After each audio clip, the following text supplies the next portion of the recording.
To be culturally sensitive, we must gain awareness. Cultural sensitivity grows when we start to see the influences in our own culture and acknowledge that we have biases. This can be an eye-opening experience, and it may take courage and humility to walk this path. Cultural sensitivity is not about treating everyone the same. With cultural awareness and sensitivity comes a responsibility to act respectfully. Our intended target audience would be individuals that will be working with Aboriginal clientele, student nurses, established nurses, perhaps as part of an orientation task. We hope this presentation gives you insight to the problems that contribute to Aboriginal suicide in Canada. Please enjoy, and if you have any questions, we'll be glad to answer them at the end.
What is suicide? And is there a difference between Aboriginal and non-Aboriginal suicide? How are they different? Are there different stats? Aboriginal suicide follows a pattern, such as over 1/3 occurred between October and December, and on a Saturday or Sunday between 2400 hours and 6 in the morning. The weekend days may be in relation that Aboriginal suicide is more often done while intoxicated and as an impulsive act. Statistics show that Aboriginals have up to 5 times the average of suicide rates than non-Aboriginals. What causes Aboriginal suicide? McNeil, 2008, explains that there is a cultural disconnect as a result of colonial policies related to residential schools, reserved communities, loss of traditional lands, and erosion of language and cultural traditions have led to the loss of cohesion and identity within Aboriginal communities. The author believes they need empowerment within the context of own cultural because of relationships exist between the youth suicide rate and the degree of control that Aboriginals communities have over their own lives. The damage done to them has created a loss of confidence in Aboriginals as individuals and how they understand and live and how to make decisions. McNeil, 2008, finds that there is a relationship between self-identity and self-destructive behaviors among First Nations youth in Canada. McNeil claims that Aboriginal suicide reflects an overwhelming sense of shame and hopelessness within a fractured cultural, economic, and political environment. Racial stereotypes that portray the Aboriginal as inferior shape their consciousness and undermine their self-worth. McNeil believes that in a hunting culture that has been normalized by the use of firearms with a history of fighting with warfare, an adolescent develops using those parts of Aboriginal heritage and makes self-harm easier and translates into an increased suicide risk by up to 10 times the average of non-Aboriginal communities. The author says that among Aboriginal youth, the rate of suicide increases 4 to 10 times if there is a gun in the house. Aboriginal culture in Canada, as compared to non-Aboriginal culture in Canada, views guns as household requirements. Hunting is a necessity for some Aboriginal groups. It is an integral part of the culture and cultural continuity, according to McNeill.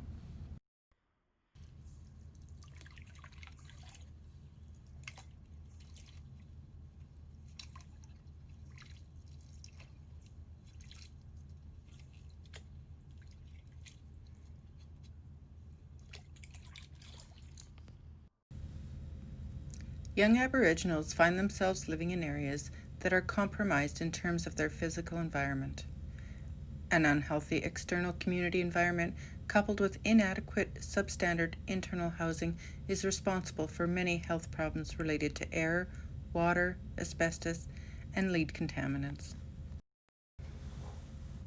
A statistical profile on the health of First Nations of Canada provides information on conditions such as sewage, poor and polluted water supply, inadequate dwellings, poverty level income, a low level of literacy, presence of drugs, alcohol, and firearms, and the inability of Aboriginal adolescents and their families to meet fundamental needs. All these conditions provide a harmful and unhealthy living environment that impacts First Nation adolescents by creating an environment where they cannot compete or survive with mainstream society. McNeill continues explaining that unhealthy environments in which Aboriginal youth find themselves may lead not only to severe physical, psychological, spiritual health problems, but can also rob them of life. Automobile and hunting accidents are common. According to McNeill, the consumption of alcohol is implicated in the development of severe and life-threatening health and social problems with Aboriginal males, who are 5 times more likely to die from alcohol-related conditions than non-Aboriginals.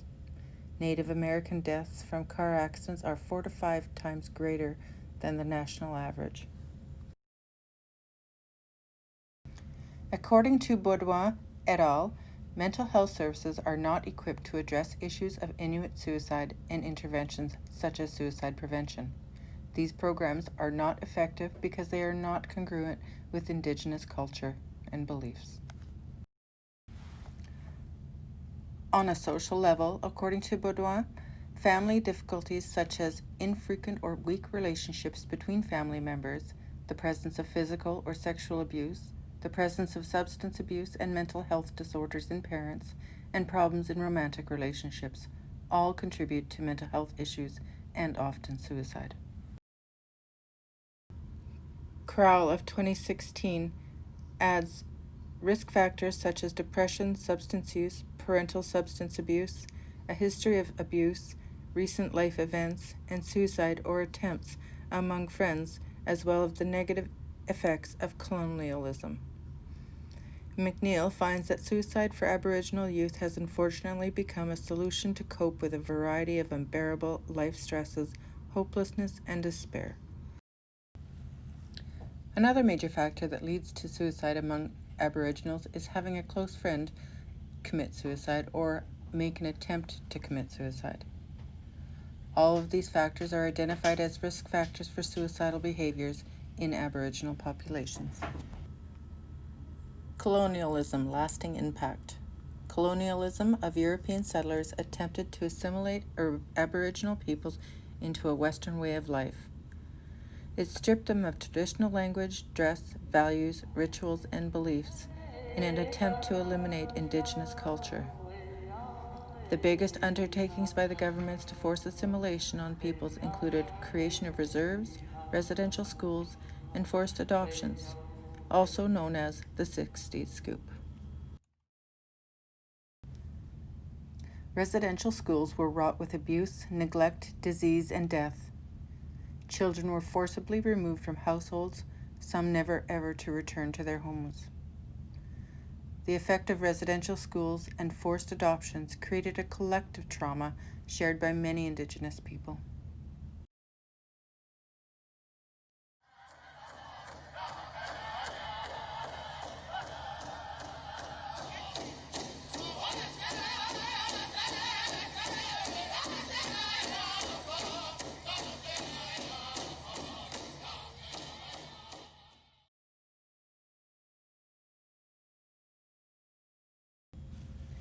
The eradication of culture and loss of language, erosion of traditional values, and the disintegration of traditional family structure are all long-term results of these policies.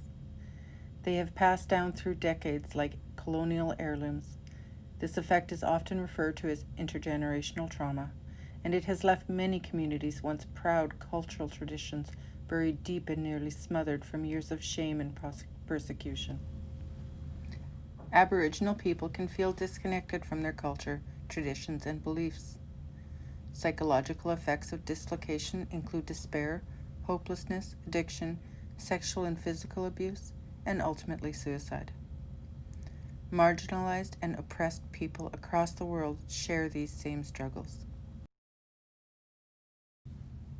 Strong cultural ties and social networks are protective factors for suicide. Reconnecting to Indigenous culture can improve self-worth and identity. An increase in the destruction of Indigenous culture and communities is correlated to higher suicide rates. In fact, before the 19th century, suicide was extremely rare in Indigenous communities. It has only been since the arrival of European settlers and the ensuing assimilation that suicide among Indigenous populations has steadily climbed since the 20th century.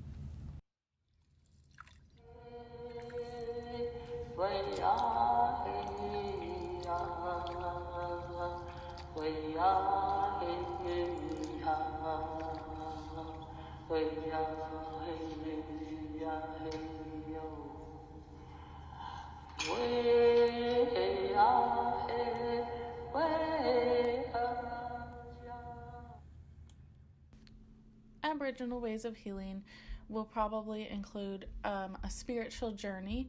They believe very strongly in the family dynamic, and that when one is unwell, something on the aspect of life is off.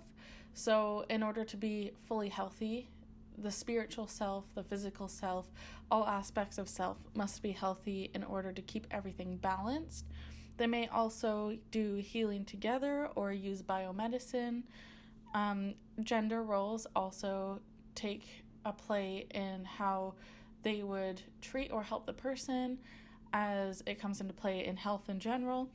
And we have to keep in mind that Aboriginal people have different ways or beliefs of treatment depending on what area they are from or what group they associate with. Aboriginal ways of treatment are very holistic based, and we must incorporate them with Western medicine to be able to heal and help the whole person. According to Austin, 2019, Aboriginal people do not believe in strict diagnosis, like such as depression or suicidal ideation. They don't like labels, so they would rather work on the whole person, and they believe that someone is unhealthy when they're having such thoughts or ideations. So we have to be culturally competent as nurses and be aware of their belief system and be respectful of their ways of treatment, because it's very important in healing Indigenous communities or an Indigenous individual for them to have optimum health. Smudging calls on the spirits of sacred plants to drive away negative energies and to restore balance. Sage is said to purify and drive out negative energy. Sweetgrass to attract positive energy, beauty and sweetness. Cedar to ward off sickness. Lavender to bring spiritual blessing. Many tribes consider tobacco to be the most sacred plant, chasing away bad or negative feelings and bringing on good and positive thoughts, and to connect people with the spiritual world. Native peoples use tobacco as medicine, smoked in the evenings and not as a daily occurrence. Doctor in many places in this country. For Indigenous Canadians, it's even harder. So university medical schools across Canada are now working to get more doctors from Indigenous communities trained, hoping they'll give back to their own communities. Global Edmonton's Quinn Oler sat down with one of the students. Second-year medical student Sean McKenzie is a proud member of the Mid-Isle Métis Nation. So many people from my Mid-Isle Métis Nation actually reached out to me, and they were very open and said, I want to share my experience with the healthcare system so you can change it. That opened his eyes to the struggles of his own community, not only in accessing care, but having someone who truly understands the culture. So many of them don't even have basic access to a family physician, and of those who are getting treatment, Oftentimes it's subpar and inadequate treatment, and it's kind of provided by inconsiderate doctors who judge individuals based on their ancestry alone. There are more than 90,000 physicians across Canada, and only 760 identify as Aboriginal. That's one doctor per 2,200 Indigenous Canadians. I think the specific experience of colonization, the impacts of Indian residential schools, has left a legacy of mistrust and anxiety among Indigenous patients in particular. Tabitha Kimball says getting more Aboriginal doctors into their communities is proving to be tough. First Nation student coming from an on-reserve community, the greatest barriers is often related to the lack of intergenerational wealth transfer. The MD program and the dentistry program are quite costly programs, so even being able to consider being able to afford these programs is often a barrier. As is the prospect of having to move hours away from their communities to train.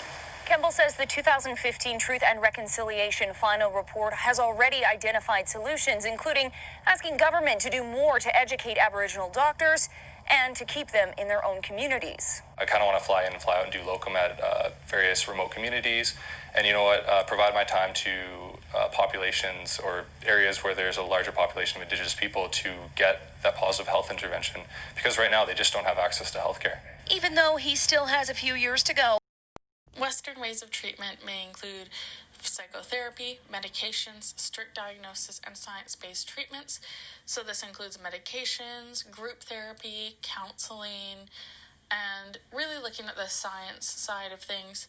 So in order to be effective with suicide prevention, we have to do trauma-informed care, recognize that intergenerational trauma that may be affecting the individual, and incorporating all aspects of health. So we have to be mindful of using Aboriginal ways of treatment along with the Western medications or treatment that they may have chosen, and being culturally competent as individual nurses to respect and incorporate those ways of being. We have to be mindful that some Aboriginal communities do not believe in mental health diagnosis. They believe someone is healthy or not healthy according to Austin et al. So we have to be careful in how we are wording things and how we come about helping them, as it may be disrespectful to them if we are very blunt and diagnosis based. The combination of both therapies is more effective as it recognizes the person holistically as an individual, but then if there is a neurotransmitter imbalance or something else going on, we can address both issues, providing optimum health.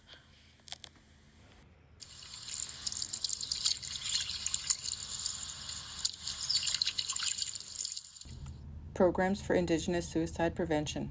National Aboriginal Youth Suicide Prevention Strategy. NAYSPS is a suicide prevention strategy oriented towards Aboriginal youth with goals of educating Aboriginal youth on suicide prevention, strengthening key protective factors, strengthening collaborative links across government agencies and organizations, utilizing locally driven community plans for suicide prevention, improve crisis response in preventing suicide, and enhancing knowledge about what currently works in Aboriginal suicide prevention. Pros and cons. Pros: receives federal funding.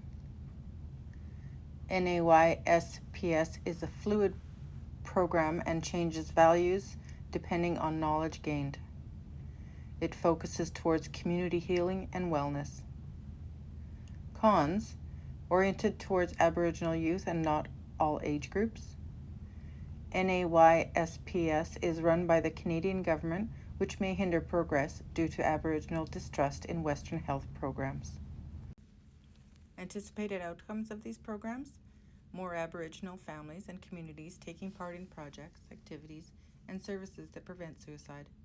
More Aboriginal people taking part in delivering projects, activities, and services for preventing suicide. More awareness and practice of healthy behaviors among Aboriginal youth. More community ownership and capacity to identify and address youth suicide and other mental health issues. Improved access to quality, well-coordinated programs and services for Aboriginal youth, family, and communities. Less stigma associated with prevention and thoughts, ideations of suicide.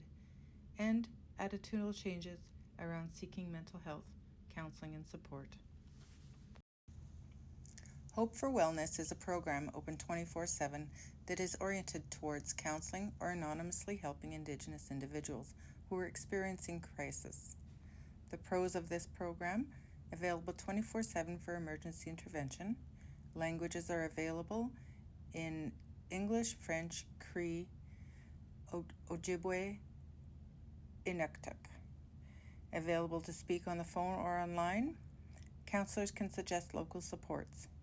The cons to this service is that services are not in person. Health Support Service offers mental health counseling, emotional support, and cultural supports to Indigenous people who have been affected by missing and murdered Indigenous women across Canada.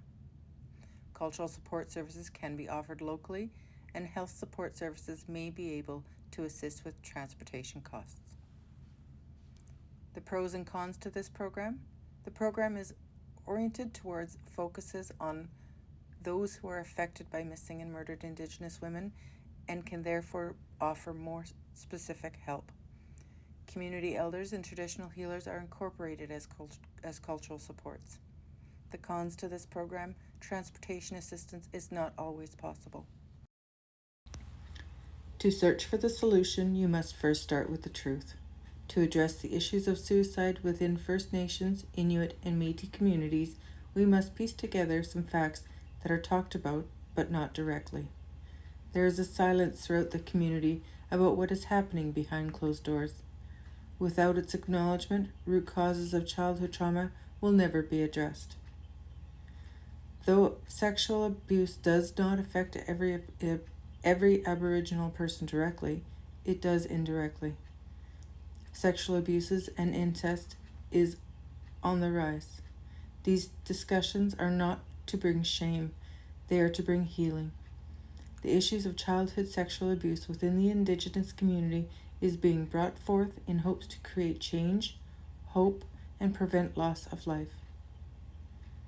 I quote, "The survivors of the Indian residential school system have, in many cases, continued to have their lives shaped by the experiences in these schools. Persons who attended the schools continue to struggle with their identity years after being taught to hate themselves and their culture. The residential school led to disruption in the transference of parenting skills from one generation to the next. Without these skills, many survivors have had difficulty in raising their own children.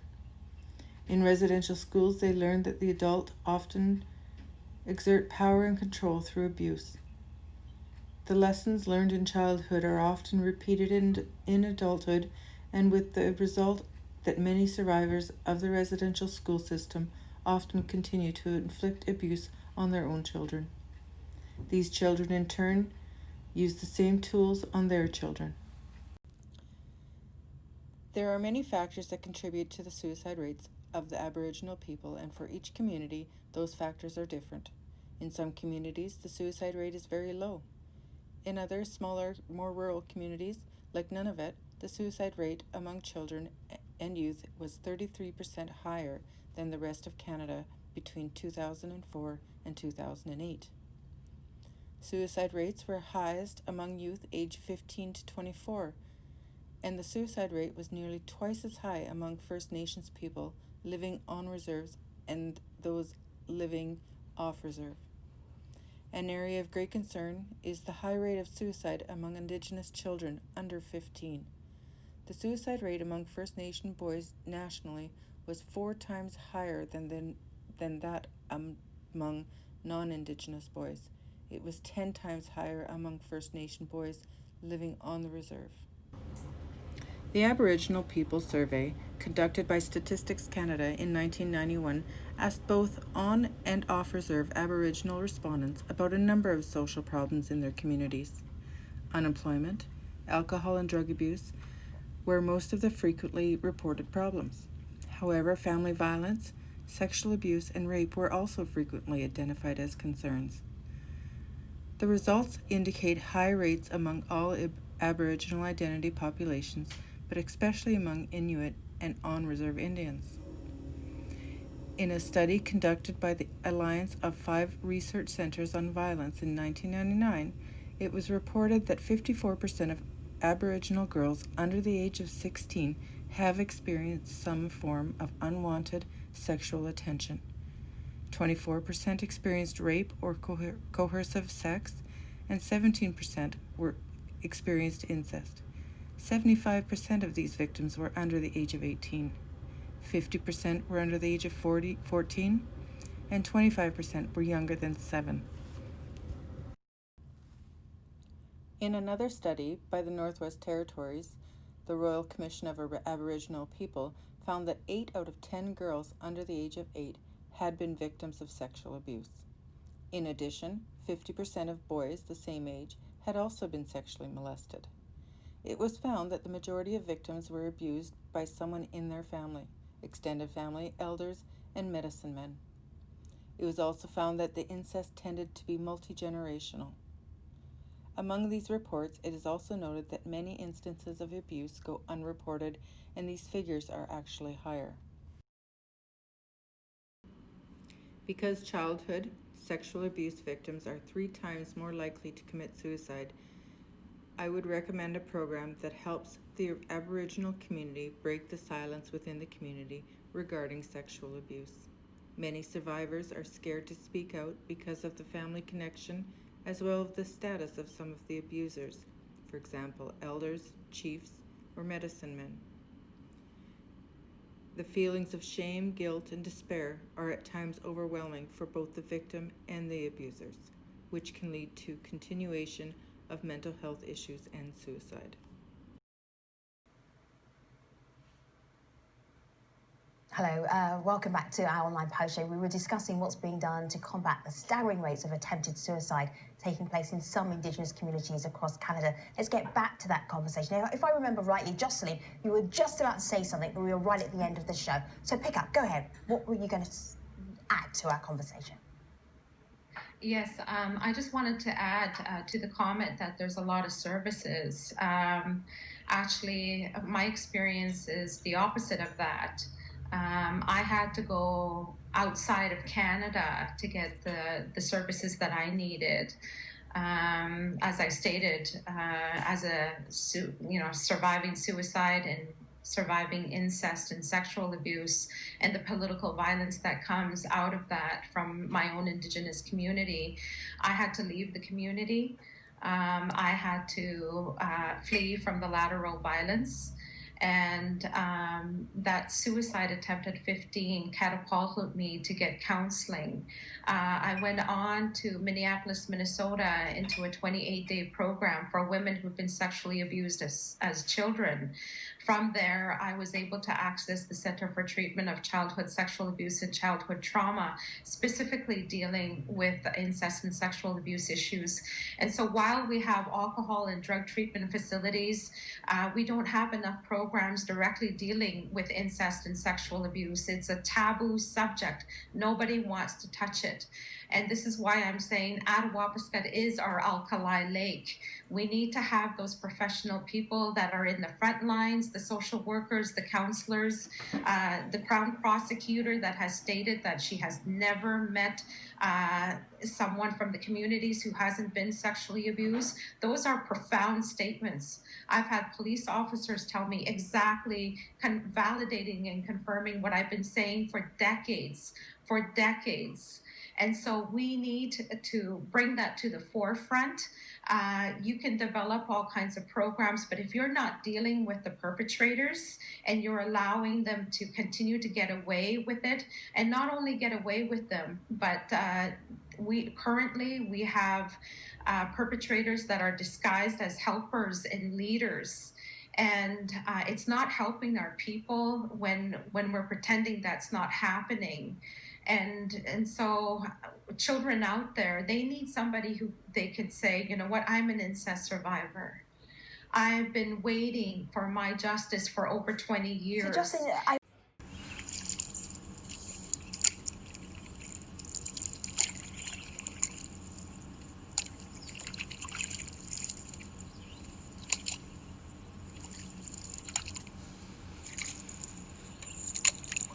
Within the communities, obstacle towards healing is denying its existence. The problems associated with sexual abuse are complex and intergenerational, but they are here and they need to be acknowledged. The consequences are devastating and they end up continuing the cycles of abuse. To move towards healing and to achieve the vision for the future, these issues need to be addressed. Let us do this for the youth, the elders, and everyone we have lost. Let us break the silence and paddle together towards a true healing future.